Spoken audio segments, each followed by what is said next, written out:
Ultima parte di 7 in punto, questa mattina andiamo a conoscere anche un quarto rappresentante della lista L'Altro Veneto, ora possiamo. Diamo il buongiorno a Lorenzo Feltrin. Buongiorno. Buongiorno, candidato, arriva dalla provincia di Rovigo, da Occhiobello, e ingegnere.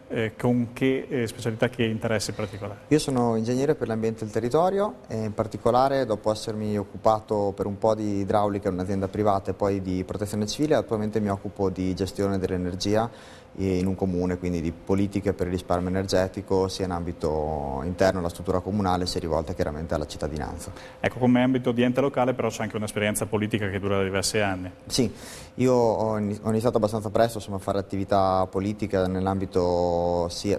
Io considero politica anche il volontariato, nel senso che certo, se parliamo di politica come arte di occuparsi della città e dell'ambiente in cui viviamo, credo che ci sia una connessione molto stretta tra l'impegno sociale e l'impegno politico, e ho fatto appunto volontariato in diverse associazioni ambientaliste, sociali eccetera. Ho trovato poi naturale impegnarmi anche nella politica più attiva e da quando avevo 17 anni mi sono iscritto a Rifondazione, in cui sono tuttora iscritto, e sto facendo anche un'esperienza da diversi anni nell'amministrazione comunale. Sono dal 2004 consigliere nel mio comune, e peraltro per una lista civica, quindi un'esperienza dove ci siamo contaminati insomma, con realtà di movimento e sociali, insomma, un po' come l'Altro Veneto.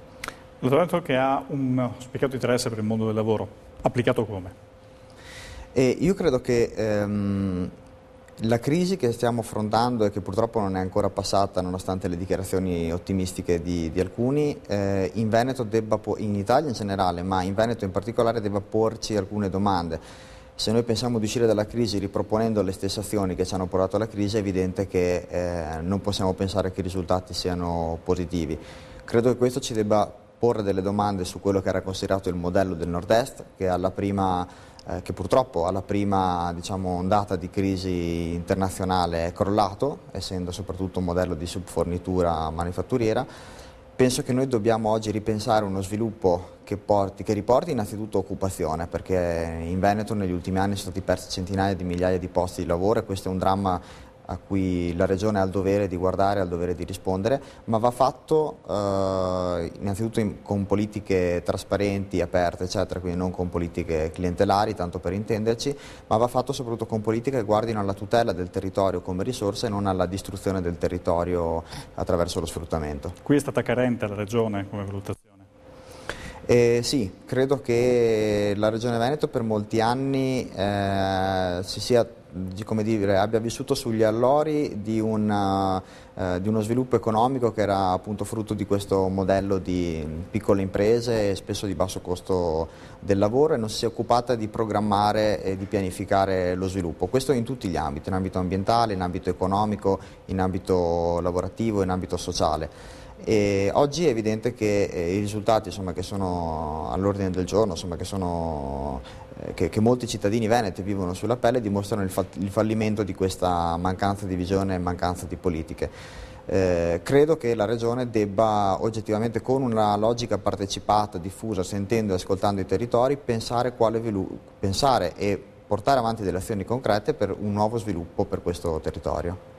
Ecco, la sua qualifica, la sua missione professionale in pratica potrebbe essere molto utile anche a una regione, nel senso valutare bene dove si può risparmiare e come si può risparmiare.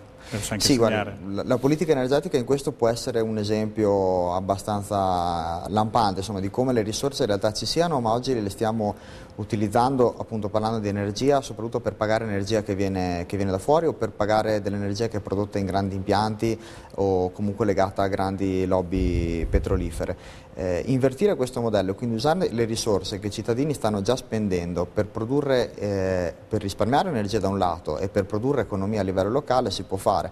Se noi facciamo un conto spannometrico, solo provando a dare uno spunto alla riqualificazione energetica all'interno delle abitazioni in Veneto, si potrebbero sbloccare 12 miliardi di euro di investimenti nel giro di pochi anni. E per fare quello basterebbe che la Regione desse ai cittadini gli strumenti di informazione, alle imprese la capacità innovativa e soprattutto che facilitasse l'accesso al credito. Questo significherebbe lasciare in Veneto, lasciare sul territorio miliardi di euro che oggi paghiamo per energia elettrica, per gas metano, per petrolio, per benzina e così via.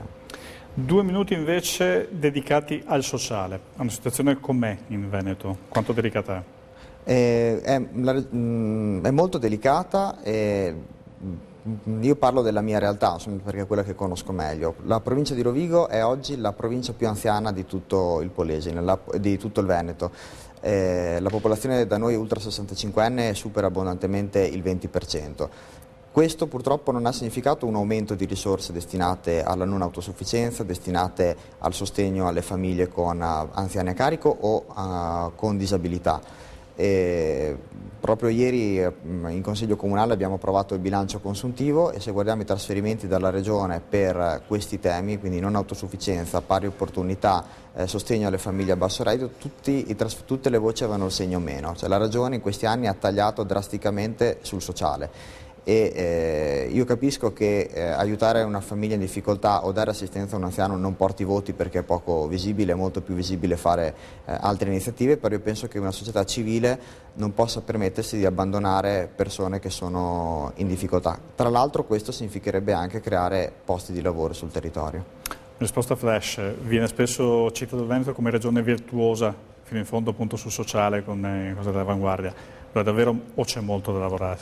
Guarda, io su questo mi confronto anche con altre associazioni, realtà, operatori che lavorano nel sociale in altre regioni e posso assicurare che la differenza, purtroppo non in positivo, rispetto al Veneto, tra il Veneto e le altre regioni è drammatica. Da noi, nel nostro territorio, sono in provincia di Rovigo, nell'Alto Polesine, per esempio abbiamo un unico assistente sociale dell'USL che segue 140.000, una zona di 140.000 abitanti.